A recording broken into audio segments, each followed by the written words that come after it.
अभी हम मौजूद हैं बलिया के भीमपुरा में और हमारे साथ औराई कला के बूथ अध्यक्ष मौजूद हैं। और आप लोगों को मालूम होगा कि अभी जल्द ही लोकसभा चुनाव बीता है और उसका असर अभी भी है।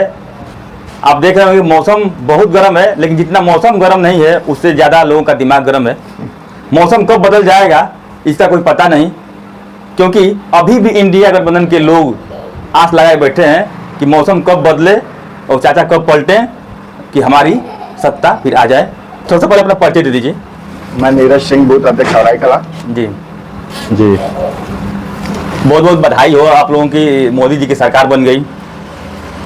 जी, बहुत बहुत आप लोग को भी बधाई और हिंदुस्तान के सभी लोगों को बधाई के पात्र हैं, चाहे वो पक्ष हो चाहे विपक्ष हो। मोदी सरकार बस एक पार्टी की सरकार तो है नहीं, अब वो प्रधानमंत्री बने तो सबके प्रधानमंत्री हैं, चाहे वो पक्ष हो विपक्ष हो, सब लोग को बधाई और सब लोग को खुशी जाहिर करनी चाहिए। देश में आप लोग इस बार भारतीय जनता पार्टी की जो सीटें हैं बहुत ही कम मात्रा में कही जाए तो बहुमत नहीं मिली, इसका क्या कारण रहा? नहीं, हर जगह से नहीं, बस हाँ यूपी में कम हुआ। यूपी में जितना सोचा नहीं गया था उससे कहीं ज़्यादा कम हुआ। और इसके लिए क्या कारण था इसका? कुछ कारण है। कुछ कारण ये भी है कि जैसे पहले तो सबसे बड़ा कि गलत प्रचार हुआ। गलत प्रचार में जैसे आपका ये हुआ कि संविधान को बदल दिया जाएगा, संविधान को बदल दिया जाएगा। और उसके बाद ये हुआ कि भाई सबको 85-100 रुपये मिलेंगे हर महीने। आप देख ही रहे हैं, न्यूज़ पे दिखा भी रहा है कि फार्म भर के लोग दिए हुए हैं कि आप 1 तारीख 4 तारीख के बाद 5 तारीख को आइएगा और पैसा ले जाइएगा। बहुत बड़ी बड़ी कतारें लग रही हैं कांग्रेस कार्यालय पर, आम आदमी पार्टी का कार्यालय, बहुत बड़ी बड़ी कतारें लग रही हैं। आम आदमी पार्टी की यहाँ भी लग रही है। आम आदमी दिल्ली में भी आज का ही न्यूज़ है कि वहाँ पे महिलाएं उनके दफ्तर के पास जाम लगाई हुई हैं कि हम लोग को पैसा। और ये जनसंख्या बढ़ती दिखाई दे रही है, इस पर क्या कहेंगे? जनसंख्या नियंत्रण के लिए जनसंख्या जो वहाँ पे कार्यालयों पर कांग्रेस इंडिया गठबंधन के कार्यालयों पर जो जनसंख्या की लाइनें कतारें बढ़ती दिखाई दे रही हैं। अब इसके लिए तो वो लोग दोषी अगर पाए जाते हैं तो उनको सजा मिलनी चाहिए। आखिर वक्त ये लोग जा रहे हैं, पहले भी ऐसे बहुत सारे मामले आए होंगे, लेकिन ऐसे जो फार्म भर के दिया जा रहा है कि आपको 85-100 की गारंटी है और 1000 रुपए की गारंटी है, तो अगर ऐसा कोई मामला सामने आता है तो उस पर कड़ी से कड़ी कार्रवाई होनी चाहिए। और जो ये आपके बीएसपी का जो वोट था, बहुजन समाज पार्टी का जो वोट एक तरफा खिसक गया मानिए, तो वो कितना सच्चाई थी कि मतलब कि वो संविधान खत्म होने वाला जो अफवाहें उड़ रही थी, तो इस पर क्या कहेंगे? मुझे नहीं लगता कि बीएसपी का वोट खसका होगा, इधर उधर जाएगा। बीएसपी का वोट बहुत ही मजबूत होता है और वो बहन जी को छोड़ के कहीं जाने वाले लोग नहीं है। लेकिन जो लोगों के द्वारा बताया जाए कि जो संविधान खतरे में है, बीजेपी आएगी तो संविधान खत्म हो जाएगा, इसकी वजह से कुछ लोगों को मूर्ख बनाया गया और कुछ लोगों को पैसे का लालच दिया गया, इसकी वजह से वोट परसेंटेज कम हुआ है थोड़ा सा, और कोई बात नहीं है। सभी लोग आप शिक्षित हैं, सभी लोग जानते हैं कि उनको वोट कहाँ देना है। हाँ, कुछ मतभेद थोड़ा सा डाला गया कि हाँ ये संविधान खत्म हो जाएगा, संविधान खतरे में है। और थोड़ी सी एक गलती जो हम लोगों के पार्टी से नारा लग गया कि 400 पार 400 पार, तो जो पढ़े लिखे लोग नहीं थे वो शायद इस चीज को मान लिया कि अगर 400 पार होगा तो सच में संविधान खतरे में पड़ जाएगा। शायद ये भी एक फैक्टर हो सकता है, लेकिन अभी तक तो पूरी तरह अफवाह बताया जा रहा है। ना, वो बिल्कुल अफवाह है। ऐसा कुछ भी नहीं था कि 400 पार होने के बाद संविधान को बदल दिया जाएगा।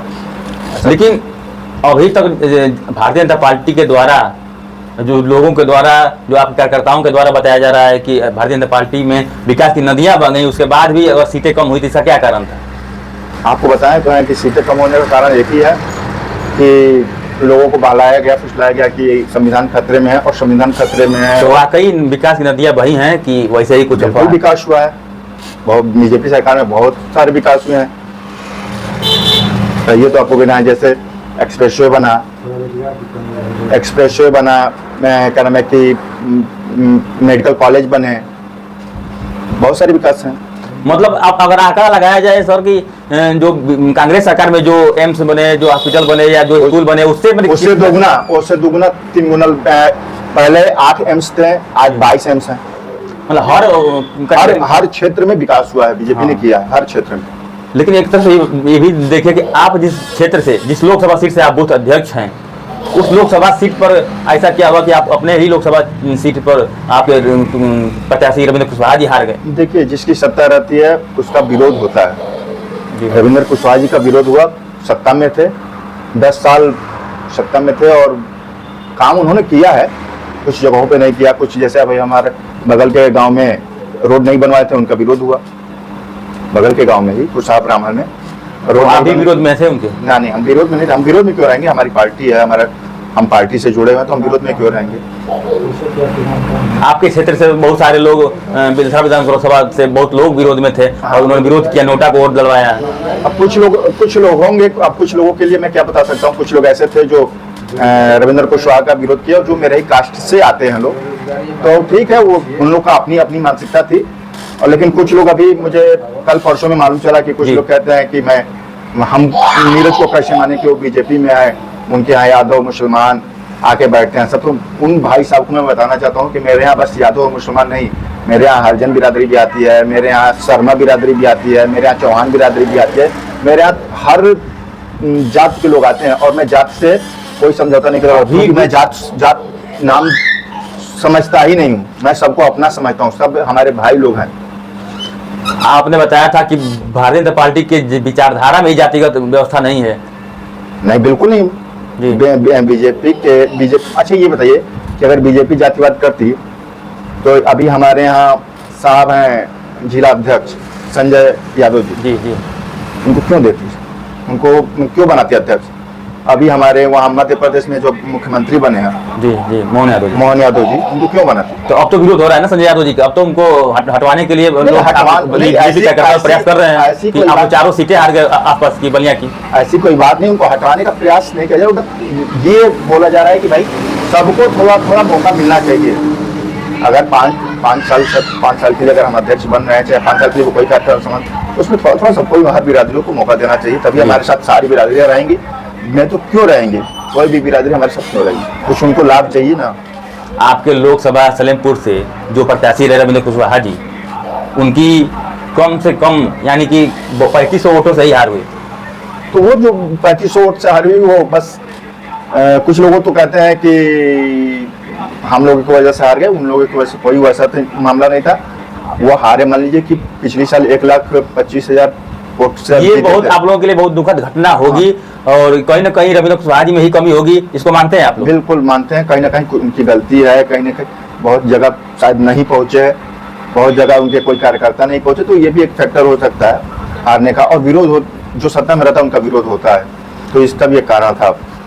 तो अब तो आपकी सरकार, मोदी जी ने प्रधानमंत्री पद पर शपथ ले लिया है, अब क्या क्या कार्य होने वाले हैं और क्या कार्य अभी कुछ दिनों में ही हुए हैं, उसके बारे में थोड़ा बताइए।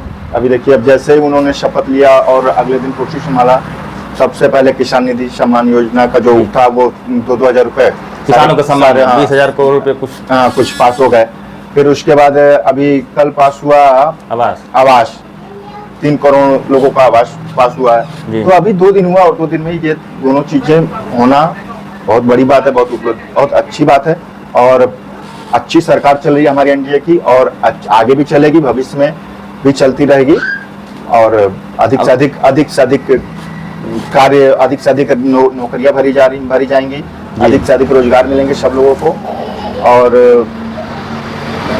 ये जो ज्यादा से ज्यादा जो विपक्ष के द्वारा, इंडिया गठबंधन के द्वारा या कहें तो लोगों के द्वारा जो रोजगार और महंगाई पे जो मुद्दा उठाया जा रहा था, तो इसमें कितनी सच्चाई थी कि बेरोजगार हैं या महंगाई है कि नहीं है? देखिए, कोरोना काल के बाद कुछ भर्तियां आई जी। कोरोना काल की वजह से थोड़ा सा सरकार में थोड़ा सा वो गिरावट आया नौकरियों को लेकर, शिक्षा को लेकर। उसके बाद सरकार सुधार रही है और नौकरियों की बात तो निकल रहे हैं मामले, वो निकल रहे हैं, क्या नाम है, नौकरी भर्तियां निकल रही हैं। लेकिन अब किसी कारणवश उसको वो कर दिया जा रहा है, क्या नाम है, कि पेपर लीक करा दिया जा रहा है। पेपर लीक कराने का मामला मुझे लगता है, जहाँ तक मुझे लगता है जी कि पेपर लीक कराने का मामला बस एक ही हो सकता है कि जो लोग करा रहे हैं वो, उनको ये लग रहा हो कि पेपर लीक करा देने से ये मेरिट पे कराएं, परीक्षा न देना पड़े। सरकार को बदनाम करने की कोशिश की जा रही है। बिल्कुल किया जा रहा है, सरकार को बदनाम करने की कोशिश। आगे हम कह रहे हैं कि अगर परीक्षा से हम अच्छे लोगों को चिन्हित कर पाएंगे, क्या नाम है, कि जो आप लेके पढ़े हुए हैं 99%, 92%, 96%, वो लोग पढ़े होंगे। बहुत बच्चे ऐसे हैं जो पढ़े होंगे, लेकिन बहुत सारे बच्चे ऐसे हैं जो पढ़ लिख के 92% लाए होंगे। तो हम तो चाहते हैं ना कि अगर हमारा मास्टर हो, हमारा हेड मास्टर हो, तो शिक्षित हो, पढ़ा लिखा हो। जी जी। अगर वो किसी बच्चों को पढ़ाए तो वो शिक्षित हो, तो वो हम उसकी जब तक हम ट्रेनिंग ना ले लेंगे, उसकी हम परीक्षा ना ले लेंगे, कैसे हम मानेंगे कि वो शिक्षित है बच्चों को पढ़ाने में। हम तो मेरिट पे हम उसको क्या जानेंगे कि ये मास्टर हम बन गए, चाहे आप मास्टर बन गए तो कितना पढ़ाएंगे बच्चों को। जी। परीक्षा के माध्यम से ही मालूम चलेगा ना कि आप कितना जी, पढ़ाने जी, में। तो ये सब सरकार को बदनाम करने की साजिश है, और इसी पे ये पेपर लीक हो रहे हैं जितने भी हो रहे हैं, मुझे लगता है। तो आगे इस पे सरकार कार्रवाई भी करने वाली है, कड़ी कार्रवाई करने वाली है इन लोगों पे जो मामले आएंगे, अगर ऐसा फिर होता है तो। सोशल मीडिया के माध्यम से पता चला, लोगों के द्वारा मालूम चला कि इस सरकार में बहुत ज़्यादा से ज़्यादा स्कीमें आई, योजनाएं आई, उसका लाभ लेने के बावजूद भी लोगों ने भारतीय जनता पार्टी को वोट नहीं किया। इसका क्या कारण हो सकता है? नहीं, देखिए, अब लाभ तो सरकार ने सबके ले दिया था। लगभग 150 करोड़ जनसंख्या है, 150। जी जी। तो सरकार ने सबको ये दिया था, सुविधा दी थी। अब इसमें ये थोड़ी था कि आप मुझे वोट दे रहे हैं कि नहीं दे रहे हैं, आप वो मुझे वोट देंगे कि नहीं देंगे, वो तो अपना अपना मत है, जिसको जहाँ देना हो दे। मेरी इच्छा अगर है कि मुझे अच्छा लग रहा है कि नहीं मुझे बीजेपी अच्छा है तो मैं बीजेपी के साथ हूँ, आपको लगेगा अच्छा नहीं मेरे लिए सपा अच्छा तो आप सपा के साथ रहेंगे। ये सब चीज़ें करने की बात है। अगर सरकार कोई भी चीज़ निकालती है तो वो सबके लिए निकालती है। यानी कि आप लोगों की जो सबका साथ सबका विकास जो नारा है वो सक्सेसफुल रहा, इसको मानते हैं? हाँ, बिल्कुल सक्सेसफुल रहा, सबका साथ सबका विकास। अगर अब कुछ लोग बीजेपी को नहीं पसंद कर रहे तो नहीं दिए वो योजना का लाभ उठा रहे हैं। वो तो भाई अब वो तो उनका अधिकार है ना, अगर सरकार दे रही है तो उनका अधिकार है लेना। ठीक है सर, बहुत बहुत धन्यवाद आपका। Thank you.